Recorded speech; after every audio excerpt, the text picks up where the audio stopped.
a middle school and to an elementary school. The ones in middle school are in a charter school, a very, very good charter school called Heritage Academy. So they're not really affected by Common Core, but I have two younger kids, one in 4th grade and one in 2nd grade. And I was at beginning of the year, I was at a meeting talking about the standards that they were going to be teaching our 4th graders this year, and Common Core was brought up, and they said that Common Core is going to help prepare our students for the global economy.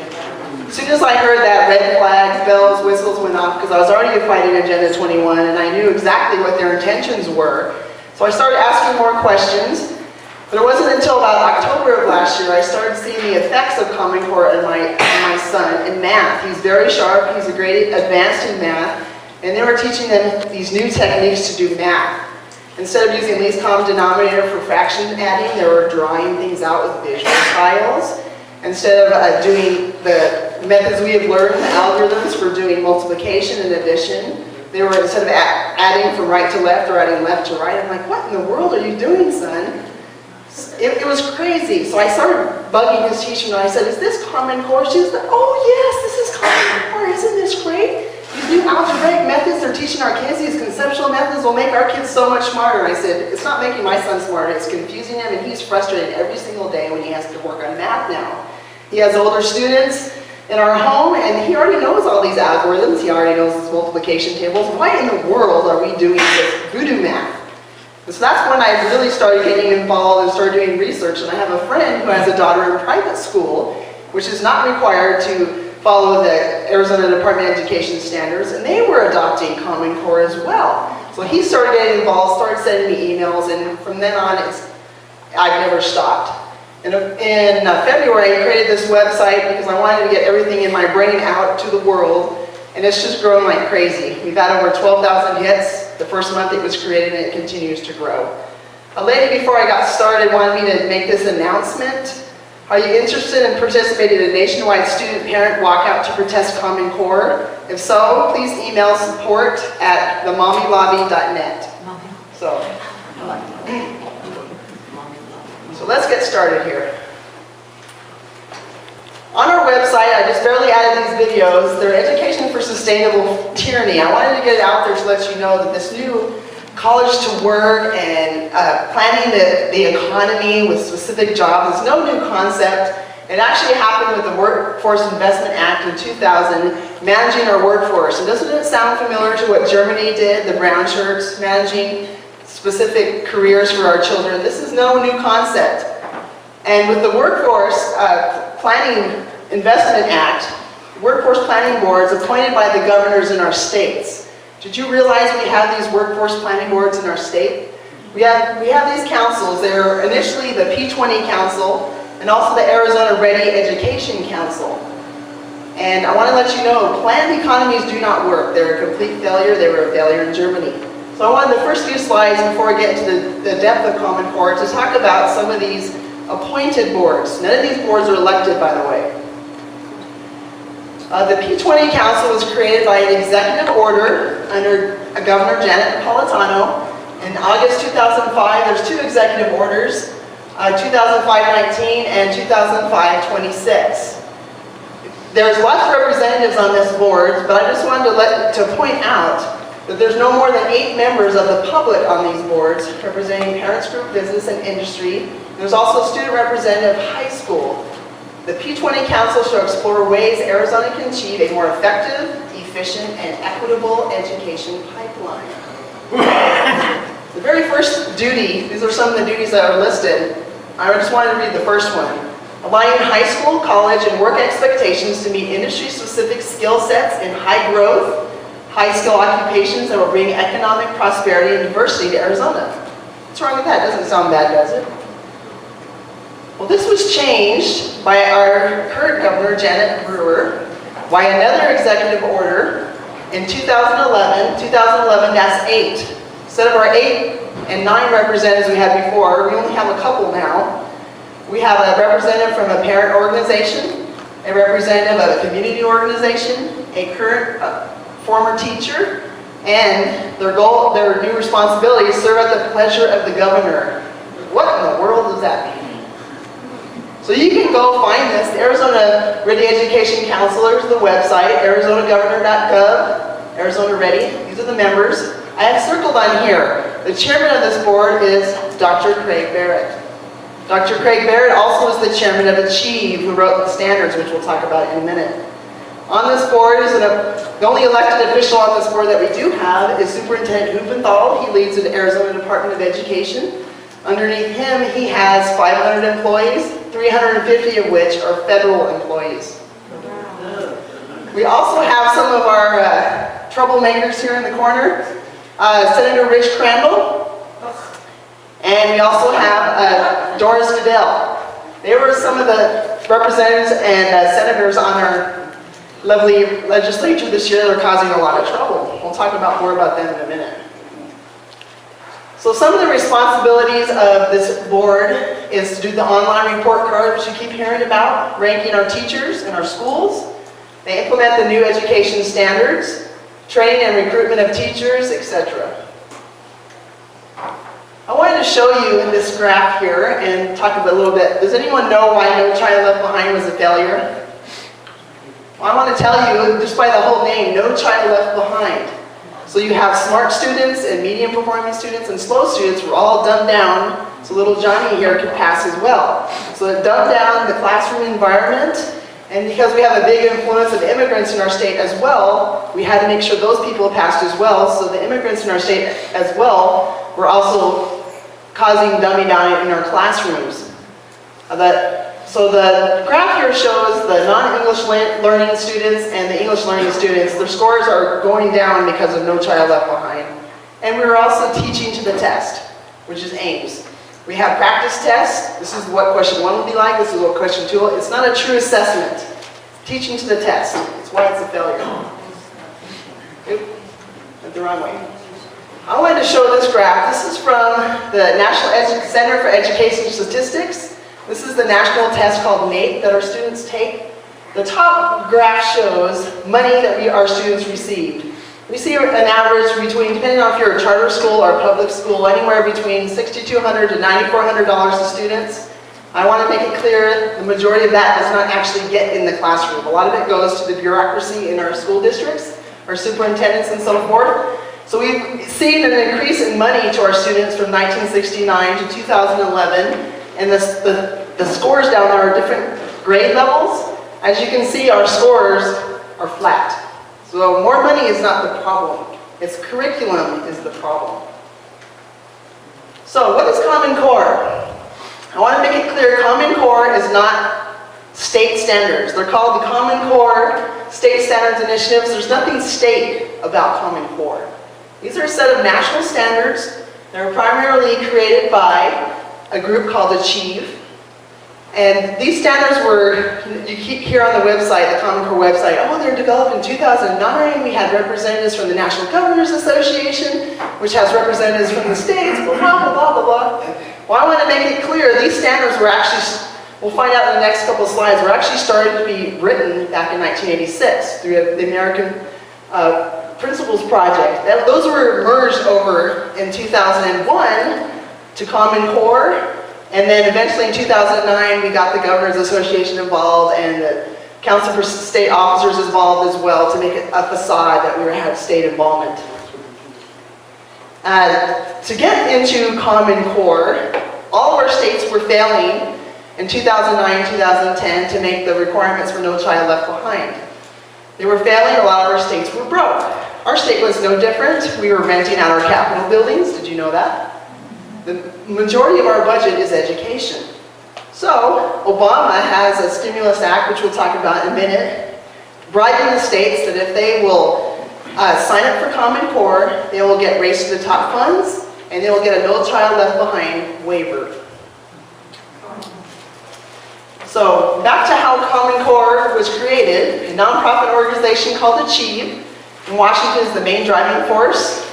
And from the Achieve's website, it says, to this day, Achieve remains the only education reform organization led by a board of directors of governors and business leaders, and is the most influential education policy organization in the nation. And like I said, eventually in 2009, The National Governors Association, the Council of Chief State Officers got involved to make a facade that these are actually state standards.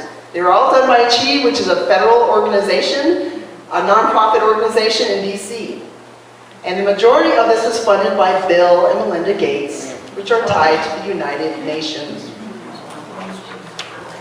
So this is from the Common Core Implementation Workbook that all of our school districts and our Department of Education receive. This is what it says in their workbook. Achieve states in their Common Core Implementation Workbook that after 30 years of fits and starts, true transformational reform in education is not only possible, but is entirely within our grasp. Achieve and the U.S. Education Delivery Institute has developed a practical Common Core Implementation Workbook for all states in the Partnership for Assessment for Readiness for College and Careers. That's the new student assessment that will replace AIMS. But I wanted to make it clear, this discipline of delivery was first developed in 2001 through influence with UK Prime Minister Tony Blair. So these are not even national standards. They're tied to the international organizations. I created this flowchart. I'm a very visual person and I like to see things visually. This is how the whole Common Core thing got started. Over here is the United Nations, Bill and Melinda Gates. They pledged $60 million in 2007 to the organization Achieve. They lobbied the National Governors Association with a $2 million grant to get involved in Achieve in 2009 and 2010. Like I mentioned, the delivery system was in 2001, but the whole concept of these standards happened in 1986. There's also grants from General Electric for these planned workforces, $18 million. On here, you recognize this mugshot. This is President Obama. Right next to him is Bill Ayers. Bill Ayers is a terrorist.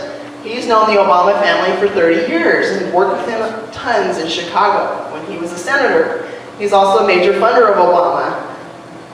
There's documentation that proves that Obama, Bill Ayers, and the Department of Education got together and we're talking about the Common Core standards. So when people say Obama's not involved with this, baloney. Bill Ayers is involved too. Well, in 2009, Obama came up with a stimulus act, the American Recovery and Reinvestment Act. Our state received $7 billion from this act for all kinds of things. For education, for solar incentives, for Agenda 21 programs, all sorts of things. From that act, $362 million was set aside for Race to the Top funds. Remember I said that we were all failing to meet the No Child Left Behind requirements? So, Obama, I have a solution for you. If you accept Common Core, I will give you a Race to the Top grant and a No Child Left Behind waiver. That's why I have my donkey with a carrot here. We were all sucked into this before knowing what the Common Core standards were truly all about. Also, who's involved with Achieve is a lot of our publishing companies who write our textbooks. Hardcore, they're the main publisher for our Arizona textbooks. They're involved. Pearson is involved. We have McGraw-Hill, Scholastic, to name a few. There's many, many, many others that are involved. Intel is involved. Intel is involved directly with Achieve. Remember I said Craig Barrett is the chairman of Achieve. We'll talk a little bit more about what these companies have to gain from Common Core. So we received this stimulus money. So here we go. What do these companies have to gain? Bill and Melinda Gates, remember I said they pledged $60 million? All of the new student testing is software-based, it's on computers. Microsoft is going to make a heck of a lot of money with Common Core. The publishing companies, all the books need to be rewritten. I want to make it clear, standards dictate curriculum changes. All the publishing companies are coming out saying, well, we have new books to align Common Core, we have workbooks for the teachers, we have books that you can buy in groups from Scholastic News. Isn't this great? They're going to make a lot of money. Intel, he's the chairman of Achieve, Craig Barrett. He's also the chairman of Arizona Ready Education Council. And you know, everyone makes, Craig Barrett had an article a couple of weeks ago on the Arizona Capital Times, I think it was this last week, saying, I'm just so great, I'm the president of the Basin Schools, the best charter school here in Arizona. So what? Look what you're doing to our kids and ruining our education standards.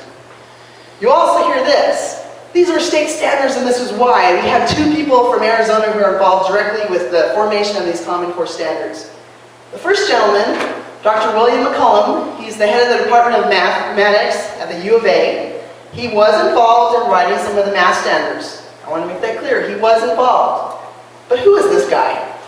He's a major funder of Obama. He's a Democrat. And we'll find out in a couple more slides, there's two members on the Common Core Math Validation Committee that would not even sign off on the standards because they were subpar and they would slow our kids down by 2 years. I can testify that is a fact. I have a 4th grader and a 2nd grader who's being affected by these crazy math standards. Another lady, I'm in the Kyrene School District where I live in Chandler. Sarah Baird was the National Education Association Teacher of the Year in 2009. She was selected to be one of these validation committee members.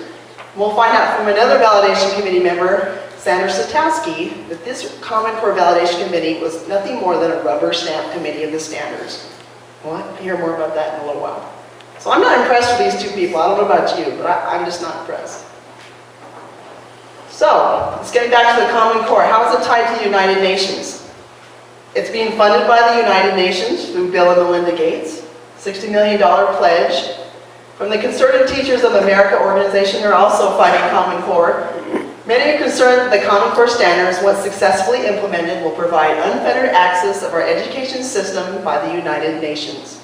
Some textbooks and curricula for our public schools have already been written by the United Nations Educational, Scientific, and Cultural Organization called UNESCO, and the International Baccalaureate Program. The International Baccalaureate endorses Common Core and is helping Common Core to align to be more like International Baccalaureate. When you go straight on their website, and the International Baccalaureate is preparing our students to be global citizens. And the UN involvement in the American educational system has already been facilitated by treaties signed by our American presidents, by Bill Clinton, by Mr. World Order, Herbert Walker Bush, and by our current president, Obama.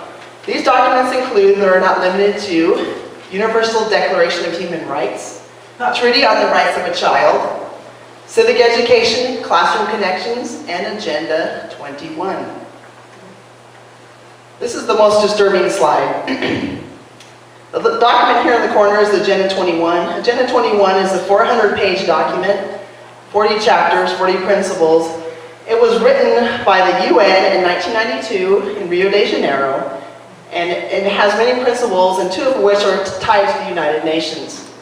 This is disturbing to me because Arizona State University was just awarded last month by the Environmental Protection Agency for their Sustainable Cities Network and their influence in our schools. There are schools right now, high schools, that are being taught how to be sustainable schools, and you can go on their website, meet the schools. Some of the schools, Chandler Unified High School, Tempe Unified High School, I put those on there because they're in my local area. There's many, many more. So they're being taught.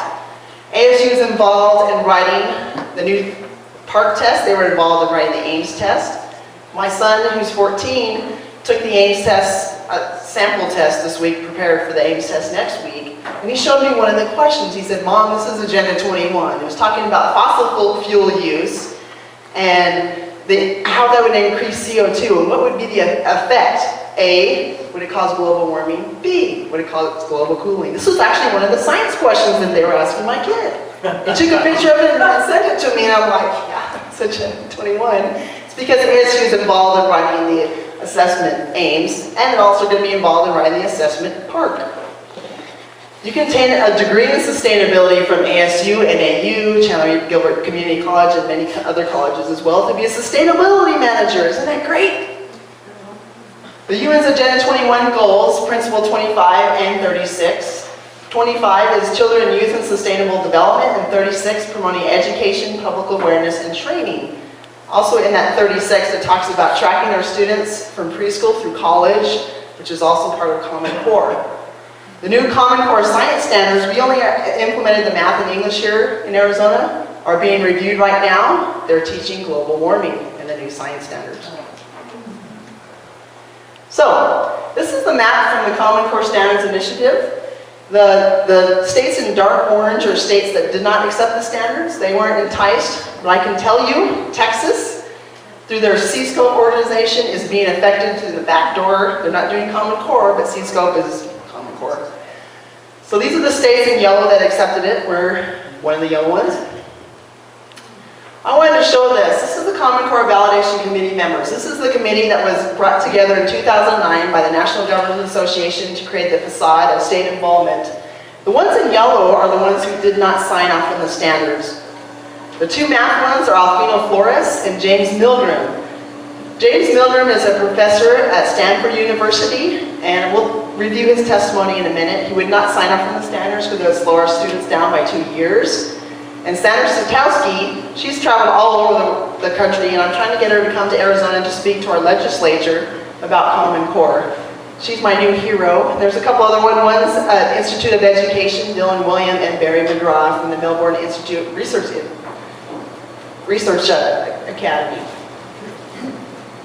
So, we kind of already covered this, but who was involved? Who got the money for us? Who was the good people that got us that free money?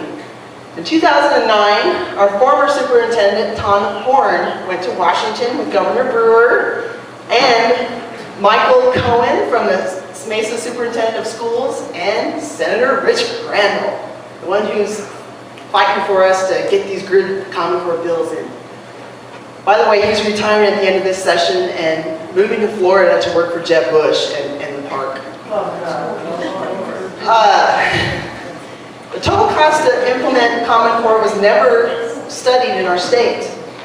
The bill which died in the Senate, which we're very grateful it died, HB 2047, they requested $600 million, Superintendent Huppenthal, our current Department of Education head, to update the Arizona Department of Education computer databases because they can't even handle the new Common Core system. They're ancient, they're continually putting patches on the database, they don't work. When students move from one school to the next school, they're not able to track them, they're paying both schools.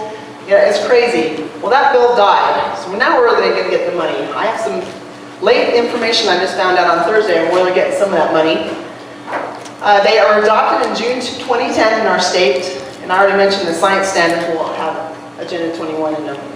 So, how are these implemented in our state? Phase 1 is the phase we're in right now, or in part in phase 2. Phase 1 is to implement the standards at the school district level. As I mentioned, most of the school districts are doing it this year in the elementary areas. They're going to do it in the middle and high schools next year, but some of them have already, since they know they're coming, are already doing them in middle school. And it's to train the teachers. They've been doing it through webinars. They've been doing it through representatives from the Department of Education coming to the school districts, training a Common Core lead, and then they go into the classroom to teach the teachers. There's been all kinds of articles, especially in my neighborhood, saying they cannot afford this. They're not, in the crazy time the teachers are out of school being tested on this stuff, they're losing time in the classroom, etc. They're already having problems implementing phase 1. Phase 2, the Partnership for Assessment for College and Career Readiness, Parcc, the new testing system. They're working on this test right now. The Parcc Test is a consortium of 22 states. It's not just us developing the test. There's 22 states getting together to write these tests for our students. And they already announced they received $186 million from Obama's stimulus fund. That money's gone. Now they're outsourcing to 501(c) companies to get more money. And Huppenthal was so proud. I went and saw him at the Ahwatukee Tea Party, and he said, "Oh yeah, I led the effort to outsource Parcc." Well, good for you. And who's one of the companies that are coming together to fund Parcc now? Bill and Melinda Gates. Phase 3 is testing our students, sharing the data with the federal government. The state longitudinal database system is the database they're going to share information on our students to the federal government. We'll talk about in another slide what they're sharing. This completely violates federal statutes, the General Education Provisions Act, which doesn't allow the federal government to dictate standards to us, and the Family Education Rights to Privacy Act, which does not allow our state to share data with the federal government. So how are they getting around those two things? Obama wrote an executive order, of course. That's how they're getting around those. So this is Arizona specific. How are we paying for Common Core and how is it implemented in our state? As I mentioned, we received the Race to the Top grant, and all the schools across the nation had a competition on who could get the most money from that free stimulus money that was created out of thin air. We received $25 million. That money's gone. And we also received a grant from the American Recovery and Reinvestment Act for $5 million for our state longitudinal database system, the one that tracks our kids. We also received some of the money. I don't know what the portion is, because for Parcc it was $186 million that was shared amongst the 22 states. But as I mentioned just a few minutes ago, that's also gone. So Huppenthal asked under HB 2047 for $600 million. That money is now gone because we killed that bill. I was talking to Representative Carl Seal, and he said Governor Brewer has asked for $60 million for the Arizona Department of Education in the budget. We're going to be deciding the budget in the next few weeks, but 60 versus 600 million, they're still short on money, so where are they getting the rest of the money? I don't know. Oops. These are the two members from the Core Validation Committee that I wanted to say more about. The first one is Sandra Sotowski, and she is absolutely fabulous. She said these about the standards. She's written standards in Massachusetts, so she's very familiar on how standards, the process, and how they should be written. She said the Common Core standards do not aim for a level of achievement that signifies readiness for authentic college work. And they are not internationally benchmarked. She requested, many of the members of the committee requested these international benchmarks. Where are they? They never received the international benchmarks. So they're saying they're internationally benchmarked. Well, the committee never saw the benchmarks, so somebody's lying. And in December 2009, the Parent and Teacher Association indicated the real role of this committee, more like a rubber stamp. She also stated, when she was testifying to the Heritage Foundation, in an article, the Common Core standards required English teachers to emphasize skills, not literary or cultural knowledge. They do so because the Common Core college readiness reading standards are empty skills, not academic standards. Dr. James Milgram, he's from Stanford University, and he said about the math standards, they are actually 2 or more years behind international expectations by 8th grade, and only fall farther behind as they talk about grades 8 through 12. Indeed, they don't even fully cover the material in a solid geometry course, or in the second-year algebra course. Now they're trying to push out algebra instead of doing it in middle school, pushing it out to 9th grade. My daughter, who's in 7th grade, she is advanced by 2 years in math, but she's taking algebra in 7th grade. So is my 8th grade son as well. So they're wanting to slow our kids down by a couple of years. Oops, wrong way. So these are the 5 main problems. Okay, the first one, the Common Core Standards Initiative are mediocre. I think we pretty much covered that. The second one, they violate federal statutes. I've kind of already talked about this. The General Education Provision Act states federal laws lay down broad prohibitions on the Department of Education involvement in curricular decisions. Common Core is the vehicle by which the federal government is invading these prohibitions. Standards drive curriculum, programs of instruction, and the selection of instructional materials. Data tracking of our students through the statewide longitudinal database system violates the Family Education Rights to Privacy Act, FERPA. Point 3, our state has to pay a heavy price. There was no cost analysis, like I mentioned, ever done before Common Core was adopted. We were suckered into adopting it from that Race to the Top funds and the No Child Left Behind waiver. But Accountability Works did a study on Common Core, and this is what they estimated it would cost additionally to our states. A one-time plus a 7-year time period for implementation. To state taxpayers, they estimated it would take an additional $15.8 billion across participating states. And I say participating because Parcc, remember, is shared, so it's kind of hard to determine what's our portion versus some other state. This constitutes a mid-range estimate that only addresses expenditures required for implementation of the new standards. This estimate includes the following additional expenses: $1.2 billion for participation in the new assessments, and we've been told $15 to $20 per test, and they take it 3 or 4 times a year. A lot of our schools don't even have the infrastructure, the computers to take these tests. I live in a more ritzy district, so we have a lot of computers in our district. A lot of districts don't. They would take $5.3 billion for professional structure and support. And like I said, Parcc is shared since we're doing with 22 states, so we don't know what our portion exactly is. These standards intrude privacy, data tracking of our students with the state longitudinal database system. So what's on there? This is directly from the SLES website. I've heard other things that they also track as well. A unique identifier for each student. Student enrollment history. Tracks if a student drops out or switches schools. Tracks students' test scores. Matches student performance to teachers. Tracks transcripts of students and courses they have taken in their grades. Tracks if they have taken remedial classes. It doesn't say it on here, but I also know it tracks shot records. It tracks voting status as well as parents. What in the world does the federal government even know how to vote? These standards further federalize education and usurp power from the state. It erodes our state sovereignty. So what can we do about this mess? We can become a member of the Common Core team. I receive emails all the time, and I send out action updates, what we need you to do as far as educating our legislature, your school districts, etc. HB 2047 died. The Parcc aims to Parcc transition. Yay!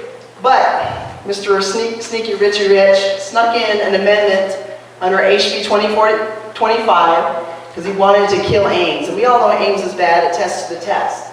But when he did that, he also got rid of the portion of the legislature's control to control over the student assessments. Currently, right now, the only control the legislature has now after this bill is on the money.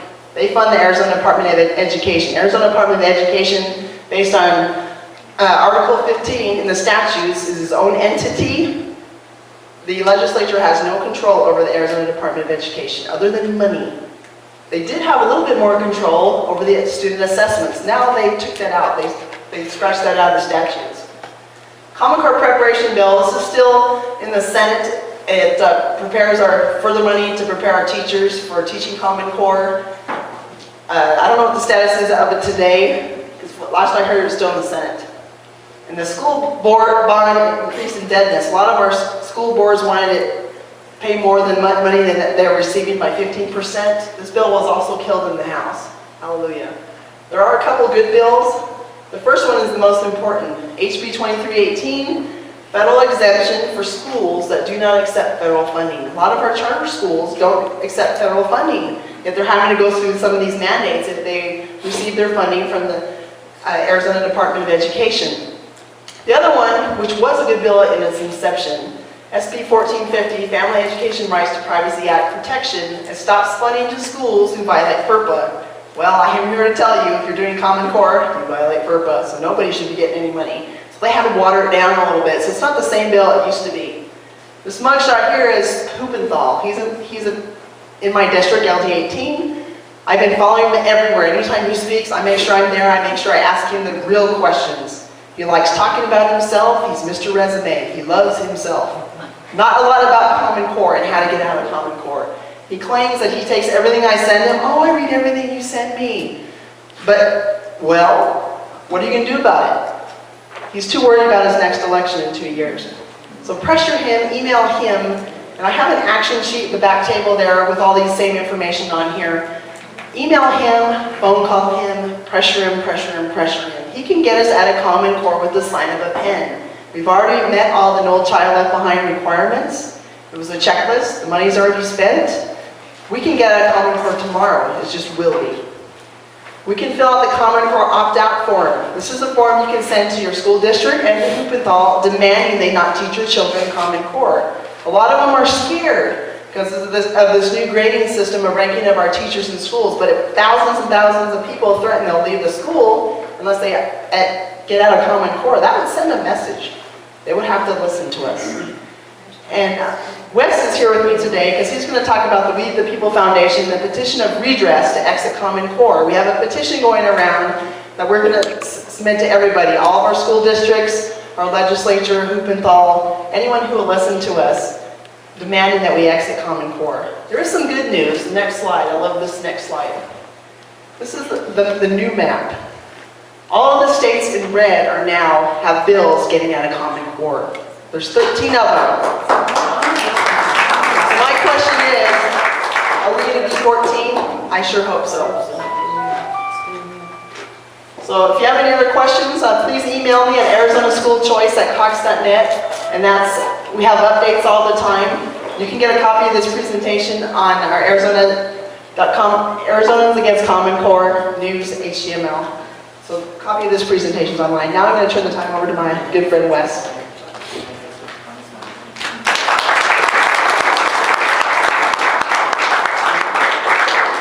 Good morning. Everybody stand up. Good idea. Shake it off. Good.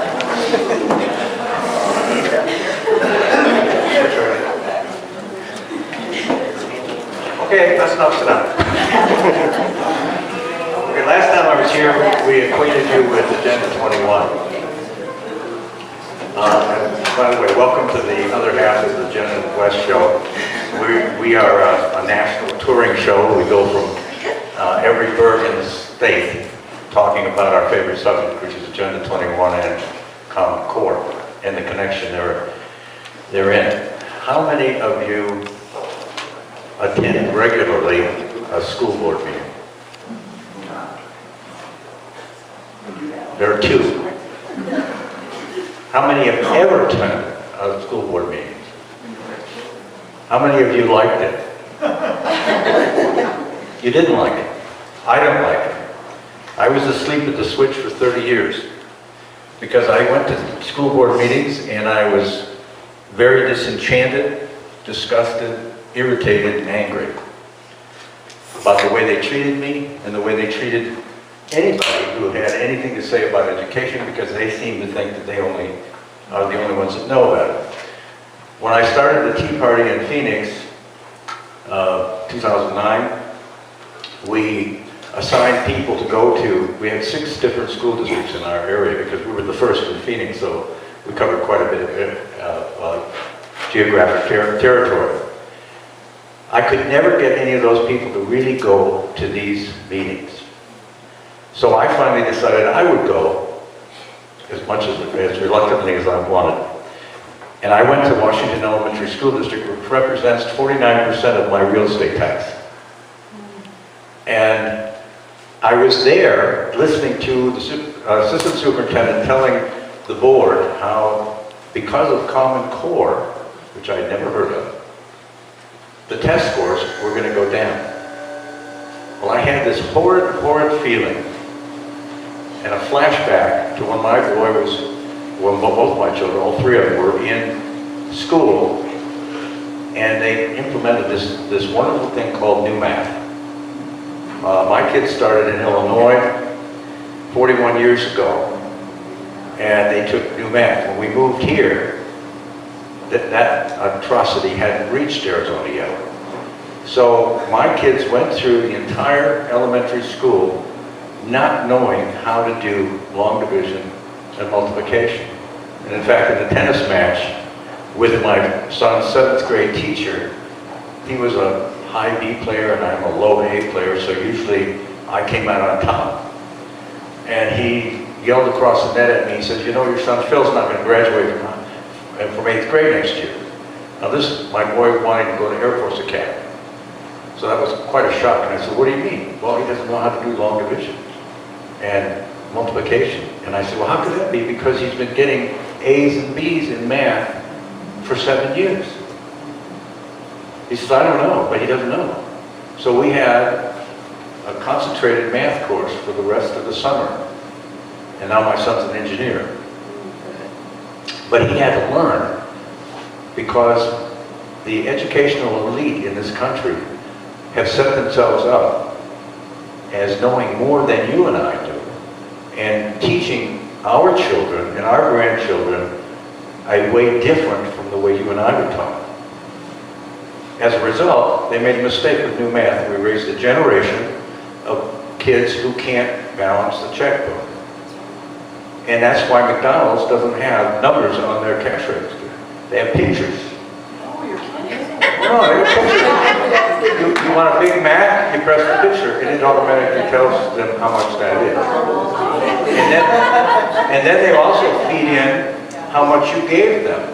You give them a $20 bill, they push a button, and it gives the change, because they can't make change in their head, because they never learned how. There's a woman by the name of Dana, well, I can't remember Dana's last name, but anyway, she's an attorney from Jacksonville, Florida. She came here, she's basically here to defend against Obamacare for people who were on the death panel or affected by the death panel. By the way, death panel has been with us for a number of years. My wife is a victim of the death panels. She should have gotten a transplant, but when she was 63, they said she's too old. And that, of course, is not true, but that's the way it's done. And that's the way it's going to be done under Obamacare. But the point is, she decided after her child got into high school, she wanted to go back to school and become an attorney. She's my son's age. She had to go to remedial math in order to take attorney courses because she didn't know how to do multiplication and division because she was a product of the new math era. So there, our educational elite made a mistake. Whoops, that was a problem. Now we're going to make another mistake. No child left behind. Another problem. Whoops, that's a problem. But don't worry about it. Every 7 years we cycle in a new idea. So you don't have to worry. It'll go away in 7 years. But what we do worry about is for 7 years, a whole generation of kids just didn't get an education. And why are we dumbing down our kids?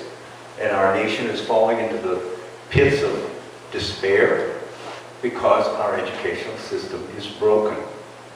And it's broken because we have allowed, you and me, have allowed these people that we elect to run rampant, all by themselves and do nothing. And we say nothing. So, I said, well, I'm going to find out about Common Core. So I asked the board to put that on the agenda. There's a little blurb on their website that says if you've ever been to a school board, let me back up just a bit. If you've ever been to a school board and you want to say something about anything, if it's not on the agenda, they hide behind what is called the open meeting laws. So nobody has been informed that they're going to talk about this, so therefore they cannot talk about it. So if I want to talk about the sky is blue, and it's not on the agenda, I can stand there and talk about why the sky is blue, but nobody will talk back to me. So if I want to get it on the agenda to talk about it, so I have a dialogue, by the way, I'm only given 3 minutes. I have to ask them to put it on the agenda. And Washington Elementary School District has a position on their website that says if you want to get something on the agenda, all you do is write a letter 3 weeks before their meeting and they'll put it on. Well, I asked for it. Everything was fine. The agenda comes up. I'm not on it. I said, well, why am I not on it? Well, we found out that we don't have to do that. There's a statute that says that they don't have to do it if they don't want to do it. Oh, no. So now we're in a catch-22 and we're on the wrong side of the 22. Because now we say, here's a problem, I want to talk about it, you're not going to talk back to me. Now I want you to put it on the agenda, oh, but I'm not going to put it on the agenda. So now I can't talk about it again. So it's just an endless loop. And we've allowed that to happen. So now I'm working on some legislation to remove that so that we do have a voice and we do compel them. And the other thing we have to do is start thinking about who represents us on the Board of Education. We have the unique privilege of being one of the few states in the Union that does not elect our Board of Education. We only have one elected, as Jan pointed out, only one elected individual, wishy-washy Mr. Resume guy. And he does not represent us. None of the people that are on there represent us. In fact, they are comprised primarily of educators from our schools, our institutions of higher learning, like Michael Crow, who is a card-carrying communist and an Agenda 21er, and has converted ASU into being the #1 beacon in the world for Agenda 21. And his creation of the College of Sustainability, for which you can get a PhD, and the College of Trans-Border Studies, i.e. open borders. So that means ASU is now indoctrinating our kids that we are paying the education for in how to subvert the sovereignty of the United States and the state of Arizona. That's basically that's the program. Even in the textbooks, I came across, one of my friends sent me an email. His son is in the College of Accounting, or Business, studying accounting. He sent me a copy of a textbook for cost accounting. And in that, there is this example of Coca-Cola and how they are modifying everything and saving all kinds of money by going green, if you will, changing their bottles and everything else. And it just continues to talk about the fact that all of this warming and conservation and recycling, and how important it is for corporations to employ that in their cost accounting applications. Well, I am an accountant. I'm educated, and I worked half my life and was CFO of Armor Company. So I know a little bit about how that process works. Every single product any company has on the books, they're constantly looking at ways to save money. It has nothing to do with the environment. It has to do with the bottom line and survival, because there's nobody out there that says our company's going to survive tomorrow. We just heard a few moments ago how many companies are not surviving, and that continues to be the issue if you're not constantly aware of what your cost structures are. But they've very cleverly incorporated that into the propaganda of even business, that now it becomes very important. And of course, conservation is important. Of course, clean air is important. Of course, recycling is important. All of those things are important. They are not the end-all wherewithal for our country, specifically. So, you just heard about the why. Now I'm going to tell you the how. We're starting an organization called the We the People of Arizona. And this is, I need to get my little doohickey here. I'll come down. Basically what we need to do, who's looking out for the Constitution? Nobody. Nobody. We have all of our elected representatives, and don't use the word officials, please. You're the official, they're your servants. They're the representatives. We have all of our elected representatives take an oath to uphold and defend the Constitution. How many of them do that? How about John McCain lately, or Jeff Flake? Yeah, good luck. Okay, nobody's saving us. Nobody's watching out for us. So what we need to do is we have to get involved. The people have to do it. And so what I'm proposing is we set up a constitutional watch where the station and the problem is, where would we want to be and how do we want to get there?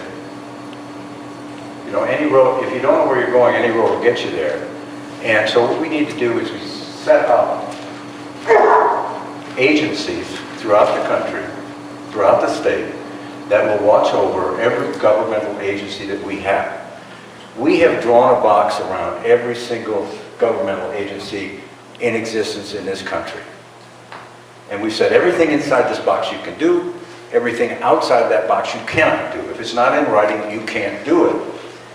Yet we have the Federal Department of Education, where in Article 5, Section 8, Article 1, Section 8, I knew that was wrong. Does it say that we have a constitutional power to create anything regarding education? Absolutely nowhere. No. But yet we've got one. How did we get one, and why didn't somebody stop it way back then? Eisenhower did. I'm sorry? Eisenhower did. Eisenhower did it. No, Eisenhower didn't do it. Did he set it No, up? it was Jimmy Carter. Eisenhower set up the education department. Well, in any case, my point is we have an alphabet of agencies that are totally unconstitutional, and we continue to let them happen. We continue to let them exist and actually compel us to do things unconstitutionally. Like the thing that Jen was talking about, the $25 million. $25 million wouldn't buy one half of a textbook for every student in the state. Yet our governor and our superintendent of public instruction sold us out for 30 pieces of silver. And we got nothing for it. And our kids are going to suffer for it. So what we are proposing is setting up a group that will monitor only one single segment of that governmental population, if you will. So if you like school boards, you will monitor what the school boards are doing and compare it to their charter. If you like the city of, what is this, Prescott Valley? Prescott Valley has a city council. The city council has a charter, and in that charter it says what they can do and what they cannot do. So what you need to do is monitor what they're doing and then determine whether or not that is included in the charter. And if not, raise an exception.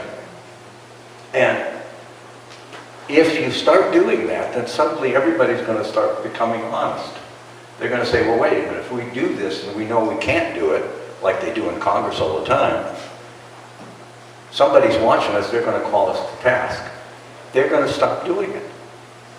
And until we do that, they won't.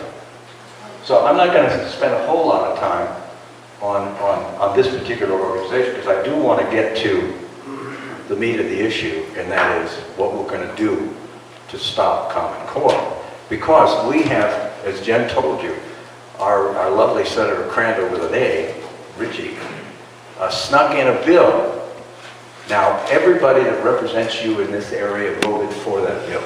Everybody, even though, how many are Republicans here? Most of you. Okay.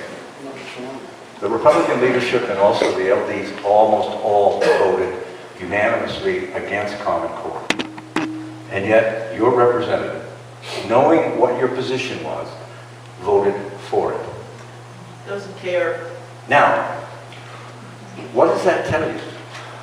How is it that we have an organization that has an approval rate of about 7 to 10%, but yet a return rate of 93%? How dumb are we really? That we continue to, what was it that Albert Einstein said about doing the same thing over and over and expecting a different result? That's kind of like insanity. Well, we've been pretty insane as a voting populace. We have allowed these people to do it. We have looked at the R or the D and voted blindly. We have not participated in the selection of the candidates. We have not vetted the candidates. We have done nothing. We've let these political parties, and I'm a Republican, I'm a state committeeman, I've given one for LD chair, things like that. Republican Party, Democrat Party, Green Party, you name the party. They are all in between you and your government. They have placed themselves between us. And in fact, they have so entrenched themselves that they are statute bound. We've actually created statutes that says that we have to do primaries. Now think about that for a minute. Why should you and I, if I'm a Democrat, why should I pay for a Republican primary? Or if I'm a Republican, why should I pay for a Green Party primary? Why should I pay for any primary? That should be a party thing. That'd be like a union asking us to pay for their election. Of course they do, but that's another thing. But see, this is the problem that we've inherited. We've all inherited. It's always been there as long as I've been alive. But we haven't done anything about it. We haven't tried to change it. We've got people changing us, like Obama. But we have done nothing to change the system. And how do we do the changing of the system? We change it at the ballot box. We change it by electing people that represent our values. If a person is running for election and he's a Nazi, are you going to vote for him just because he has a R or a D behind him? No. But yet we do. We vote for people that are almost that bad. And yet, we just keep going on and we keep, pardon my French, bitching about it. And that's the thing we have to stop. So, start looking at the individual. Don't look at the party affiliation. look at what that person is and look into his heart and see what he really or she is really all about. We have a guy who admitted to lying and laughed about it, and then we elected him senator. How dumb is that? Now he lied again. He said he was going to do this, and he's doing that. So, I have some brochures here that you're welcome to take. These are applications, and I can do it online as well. They're online. To join and form a group to monitor your governance.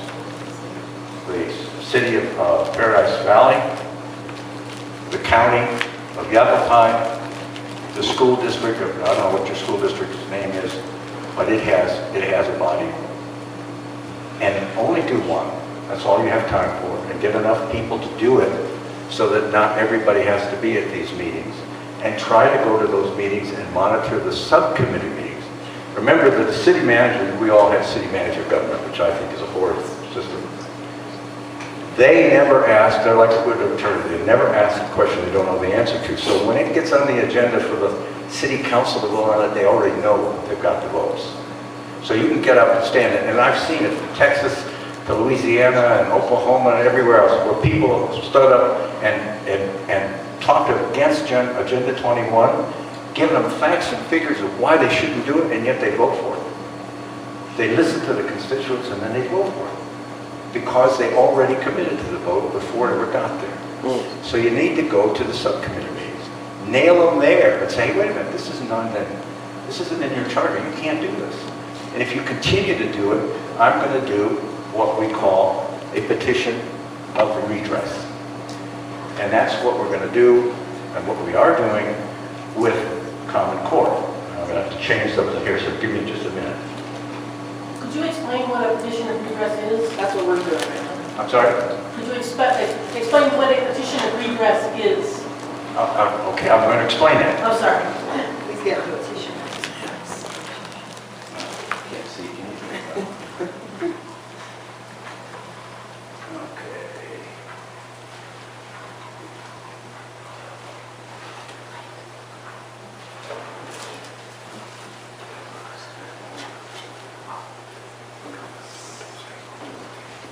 Okay, this is the petition for redress. Okay. We have two choices. First of all, the federal government is completely broken. It is beyond repair. We cannot fix it.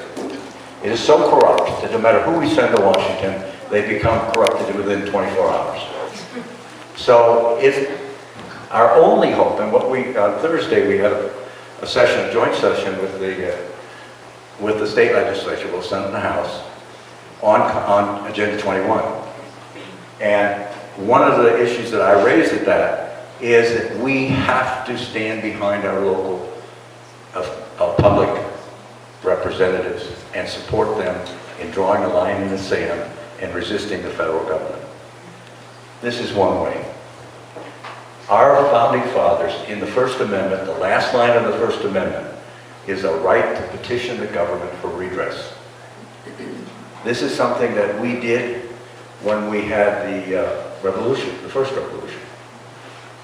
And we petitioned the king, and we continue to petition the king for redress. In other words, stop what you're doing. Stop being oppressive to us. And what did it get us? Nothing. So we finally went to war. So what our founding fathers did was they put in a provision which I call the bloodless sword. It is the petition for redress. And basically the government, this goes all the way back to 1215 in Magna Carta. The government is required to answer your petition. They can't do like, and this thing has a feedback. They can't do as some of the courts have done and say you have no standing. Because as a citizen, you have standing when it comes to petitioning your government. And this is any level, including the Supreme Court, which we never do. We had a Chief Justice write an opinion on Obamacare that is absolutely, totally, and unequivocally unconstitutional. He actually gave two reasons that are contradictory for why this is a good tax. You're going to pay a tax, and I won't. Right out of the chute. It's not fair. because I'm not paying the tax and she is. So that's just one example. But see, nobody has used this bloodless sword against the Supreme Court. That is supposed to be the weakest link of the three. And yet we consider it, and Congress considers it to be the strongest, and it's not. It was never intended to be that. And Congress can override the Supreme Court in a heartbeat. Roe versus Wade, they could have killed that years ago. All they had to do was pass a law that defined when life begins. Roe v. Wade, gone. Just that quick. Okay, how much time do I have? 5 minutes, not enough. No, take 10. Well, we need to get more on a common core and get Q&A. Okay. All right, I'm gonna, got my thing here. Okay. So this is the petition. And basically, what it says is that related to the violation of conditions outlined in Title 15. Title 15 sets up all of the requirements for both the State Board of Education and also the individual boards, the so-called local boards of education, or governing boards. And it is my contention that they violated those. How many of you knew about Common Core? Yet it's in your school. How did it get there? They put it in. Did they tell you about it? No. And why didn't they tell you about it? Because under 215, where we go? Right here, 15203, the State Board of Education shall prepare and publish, distribute reports concerning educational welfare of the state, and prepare a budget, and so on and so on. But when we get down to, I think I went too far. No, I'm going to, okay. Yes. Come on now, why don't you go?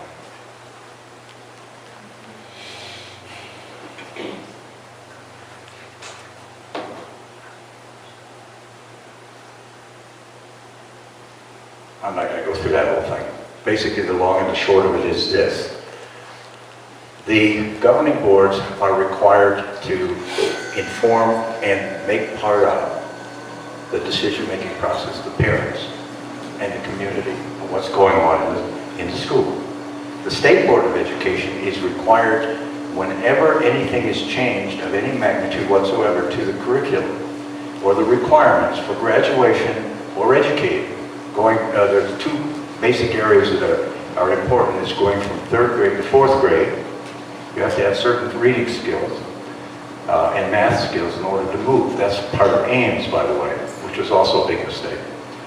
And in high school, to graduate, you have to attain certain standards. You have to know these things. And so they said, if you do that, you have to file a financial impact on how much it's going to cost. You saw what it's going to cost. We don't have the money to do that. And the legislature has no clue as to how much it's going to cost. Nobody's told them, other than Jan and myself. We were talking about House Bill 2047. I, along with one other citizen in this entire state, stood up before the House and testified against that bill. There are 1.1 million students in this state who have 2.2 million parents. At least they're supposed to have it. We need kids too. Where were all of those parents? Where were you? I didn't see you there. Because we didn't know about it. Yeah, but see, you should know about it. How? All you have to do is look on Alice, and you can see what bills are going. You know the state legislature's in session. You know the state whenever the state legislature's in session, they are going to be doing something to you. They are not going to be doing anything for you. You can bet on that. So when they go into session, you have the capability that we've never had before. And that is, you can go in and monitor exactly what they're doing every single minute of the day. You can go in and look at every bill And by golly, if you don't do it, then you deserve to get what you're getting. And that's the long and the short of it. I know that sounds kind of cruel, but that's why we're at right now. We are at that point. Yes, ma'am. You said, look on Alice Aslay. Yeah, that's the Arizona Legislative Information System. Thank you. And you have to, now this is a good one. It's a good one for you guys too, because it takes you an hour and a half to get on that because you have to drive to the Capitol to sign up. But it's something worth doing. Because if you want to be involved in what's going on in your state legislature, you need to know what they're doing to you and try to stop it. Now, we lost on that vote 9-0. I was amazed. I looked at the video of it, and I wouldn't have changed a word I said.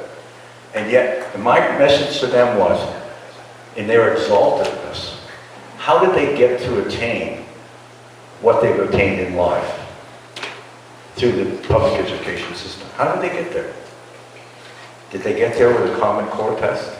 Did they get there with an Ames test? Did they get there with any standardized test at all?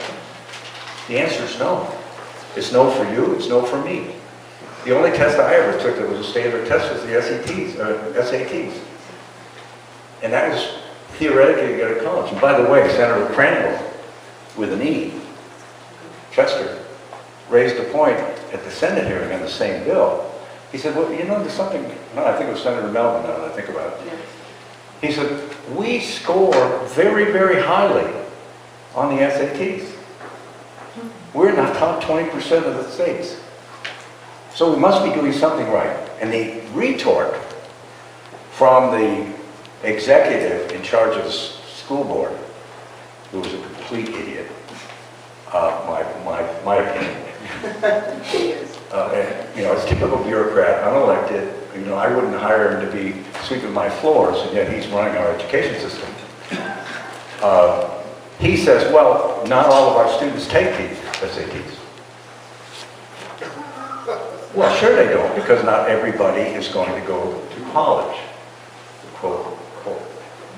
Well, why is that? Why can't everybody take the SATs?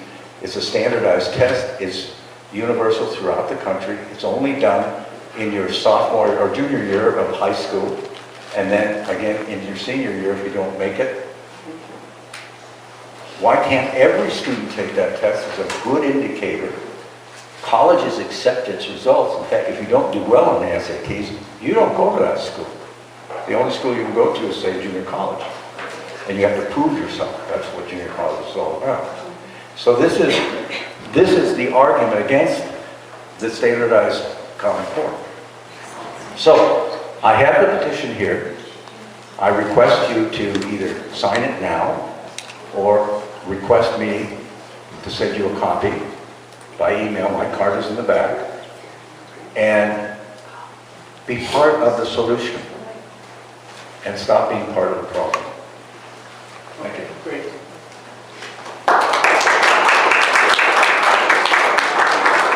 Okay, questions and answers. Well, either Wes or I can answer him. He's just as capable.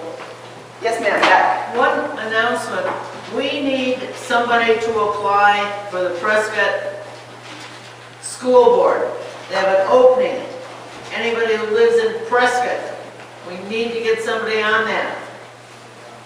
Yeah, we have positions in my district as well for the school board. The problem is, at least in my school district, the school board members are, all they are in charge of are policy decisions and budget decisions. They're not in charge of the curriculum. You have to be on the board below them to be in charge of the curriculum decisions. So I'm working from the bottom up to influence my district because the board member will not help me other than budget for Common Core. Yes? I think it was you who said earlier that Kuppentall could get Arizona out of Common Core with the stroke of a pen. Correct. He's the, what is his title? He's the superintendent of public instruction. He leads the entire education system in our state. Okay, so And we, how is it going to take to get somebody good in there to do that? I mean, is that the way to get out of it, or are we going to have to use a number of different ways? Wes and I have suggested time and time again to get legislatures together, senators, representatives who are constitutionalists, to meet with Huppenthal and find an exit strategy. Let's make a committee to exit Common Core. We're working on that. And I'm also working on getting Sandra Satowski out here to testify in a hearing in front of the entire legislature as well. If they need more evidence, why not get the expert? And one quick follow-up. What does it take to infiltrate a school board and get all the bad guys out? Is it fixed somehow so you can't get new people in? What you have to do is run. Nobody runs for school boards except educators. Educators and education administrators. In Washington Elementary School is one business person and 4 educators, 3 teachers and 1 administrator. Okay, got it. And it's an incestuous activity, and we've allowed it to be that. That was never the intention. And they will not, the way they are set up now, they will not resist what comes down from the Board of Education. And this is the message I've been giving to our school board. Stand up for us. You're our only representative. We elect you to represent us in this school.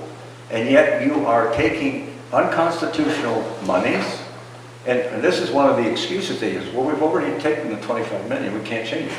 Wrong. If you are a business and you are laundering money from the drug cartel, and we find out about it, guess what happens? We take your money away from you and it's gone. Right? Well, the Board of Education, the Federal Board of Education, through the race to the top, have tainted money coming down to the state. It's illegal for them to be using money and bribing our officials, and yet they do it. And we say, well, because we took the money, we can't back out. That's wrong. We can reverse it. Okay. But we have to stand up. You and me and everyone else has to stand up. But we have to recover our school boards. We have to bring them back. Yes, sir. I agree 100% with your statement on the school board. There is a position open. The next election, there will be 2 positions open. There's 2 members on the school board right now that we can work with, or would work with anyone that this group would no, I'm talking QSD. This is Prescott. You can speak about what I'm just speaking about.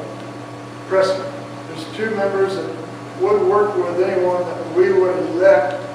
And so all we have to do is get one person thinking like us on QSD, and we can pretty much direct the way that board would go.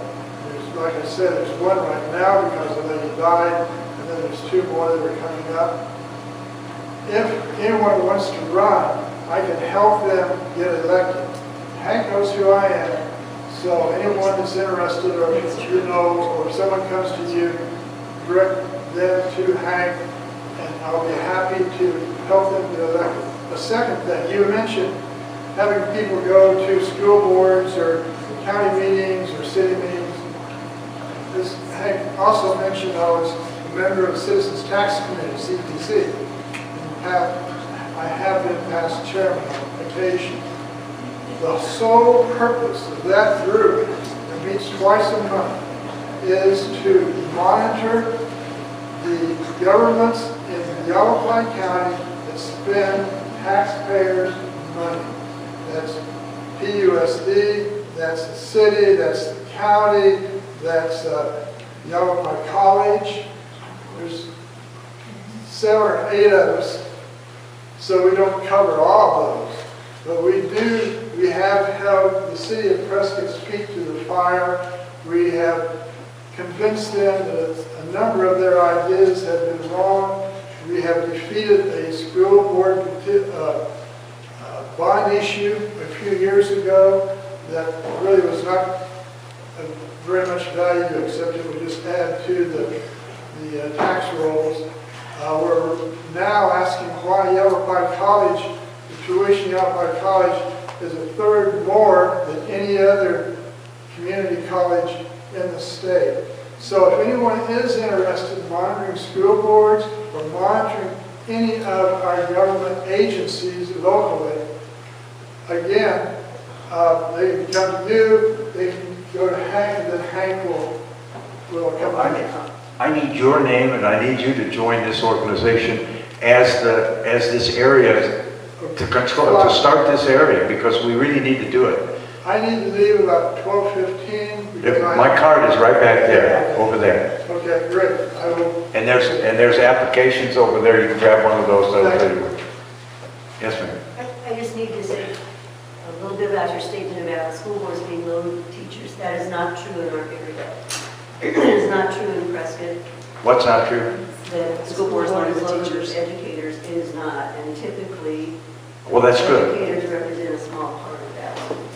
Well, that's not true in Phoenix. Not It's true. just the other way around. Chandler either. In fact, I believe it was Gilbert that had 3, no, I'm sorry, we were in Prescott. What day is this? Where are we? We were in Payson, and Payson just elected 2 conservative people on the school board, and every time they go to school board association meetings, they hold these people up as examples of the ludicrousy of having conservatives on school boards. They literally condemn them. They use the Solinsky approach. Yes, ma'am. Okay, Wednesday, I went to our Prescott Valley School Board, school Can you move office. over? I can't see you, there's that light there. I went to our Prescott Valley school office because I wanted to get the books to see what they're teaching in the curriculum. And I was told that we can't remove the books from the, if you want to read it, you have to come to the district office or go to the schools, that you want to go to. Now, where I would is the suggest that you go and look up Where's the law? Title 15. Look up Title 15 and quote them chapter and verse out of it. Title Take it 15? with Title 15. Okay, and the Arizona. That's the Arizona statutes. Arizona statute, you have the right as a parent to look at the book. You have the right to look at anything you want. You can actually go into the classrooms. You have the right to do that. Of course, they don't want you in there. Well, they wanted us to That's go. not her question. Her question is that she couldn't take the book home with her to read. She had to read it in their office. Or the school. That's a district. textbook? Yeah, No, that's not true. But the kids take that's them what I home. want to find out. Where's the law, so when I go in. That's, you're a taxpayer. You should be able to take it home, borrow it. They should have it in the library, a copy. Yeah, you're paying for your private property taxes for the district, so you have a right to have access to those, in my opinion. By the way, that's the other thing that we should do. Where is is the law change. that says I can do that? Just go on Title 15, Title please. 15? It's part of the redress, that it's in there. The other thing that we need to do is change the configuration of the State Board of Education. Now, next session, because it's too late this year, the next session, what we hope to do is get a constitutional amendment, a referendum, if you will, so the voters will